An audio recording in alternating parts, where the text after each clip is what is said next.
Yung mga ganyan damit, binabagayan, sa'yo bagay na bagay. Tapos sa iba mo pag ganin nga, pasuot yan, tapos maglalakad. Ano ba to? Teka lang, ang bango-bango ko naman. Kaya nga, nagbabango naman Parang tayo. Talaga sa akin lang siya pumupunta.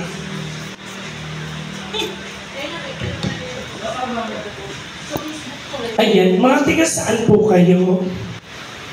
Ano ba sa intan sa Ay, talaga. Tignan nyo naman, di ba? Napakaswerte nyo. Ang performers ngayon ay from Wilfredos. Nakita mo yung video na sa Wilfred. Oo, di ba? Daming basher, no? Parang pinag-naipin lang yung Wilfred. Ako naman from Rated Corina from ABS-CBN Channel 2. Kami ang laging Monday tandem dito sa G-Vibes. Kung gusto niyo mapanood ang buhay ko sa Channel 2, just type sa YouTube Alan Diaz. At mapapanood nyo na ako sa Mission Possible ni Julius Babaw. Paano kita mapapasalamatan ni Judy Ann Santos. At kamakailan lang, of course, napanood nyo ang buhay ko sa Rated Corina, #best dad. Yeah. Siya naman ang nag-champion sa I Can See Your Voice. Yan. Kung bakit haggard ako kasi katuturo ko pa lang doon sa Manila and then after that pumunta ako dito, mahabol ako dito. Oo. Diba? Tapos, napakamalas namin kagabi kasi habang kumakanta siya, bumagyo sa rooftop. No worries. Oo, bumagyo. Mamaya kanta kayo ha, mag-enjoy kayo kasi comedy night naman ngayong gabi. But then magpapaboses lang ako kasi alam niyo naman, ang mga performer ngayon, lalo na kapag bakla ka, talagang gamitin ng bibig. Pagdating ng gabi, ayan na. Ayan na. Hindi, pagdating ng gabi kasi bar Bar, lagi kaming nasa bar.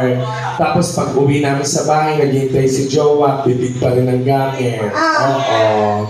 Diba? Pag nag-aaway kami, nagsisigawan, lagi kami bibig pa rin ang gamit.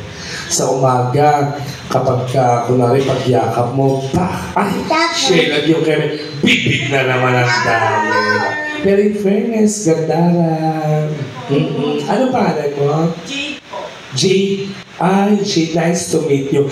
Kasi kami sorry ha, lalo na ako kasi medyo mataray ako sa mga Hindi ko alam.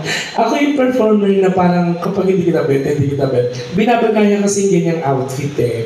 Yung kanina nung naglakad ka, nakita na, hindi, totoo. Nung naglalakad ka kanina, nakita na ko sa ay bagay. Kasi pag hindi, okay talaga, wala akong pakialam kung customer ka, no? Pag sinabi ko talaga hindi bagay sa'yo, di ba? Pero sa'yo bagay. Ang kita, tapos ang pitit ng katawan, ang ganyan talaga. Matanong ko lang na para clarify ko, are you trans or transgender? So, ayun, para at least alam ko, may binabagayan kasi mga transgender, yung mga iba kasi, paiksian, paanuan, mga mukhang Jollibee. Maganda yung aura mo kasi classy or hindi kita binibiro dahil ang customer ka ng G-Vibes, hindi. Alam ni Chef yan, pag hindi ko bet ang customer, naalala mo dito, pinagmumura ko yung customer na babae. Yung kumakanta. Tanong mo dyan. Yeah. Ganun ako. Pag hindi kita bet, wala akong pakialam. Ganun ako. Tapos basta ang classy, tas ang ganda ng aura, huwag ka magpaparitoke na.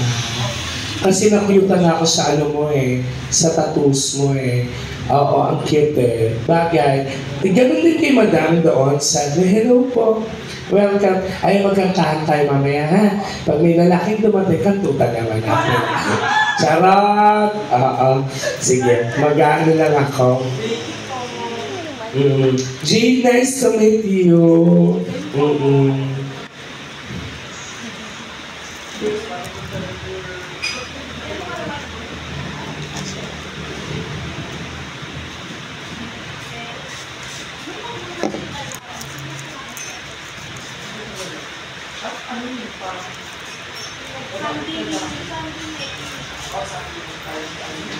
Ayan.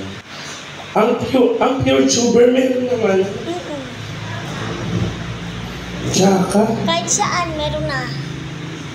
Dito na rin sa cellphone ko, may YouTuber na eh. Ganun pa rin.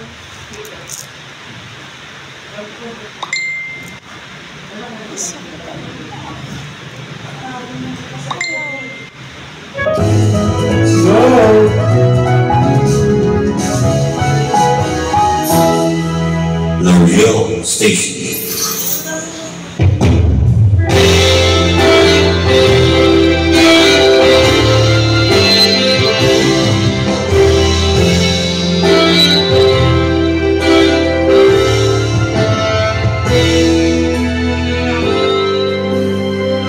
mayroong lungkot sa'yo, mga mata,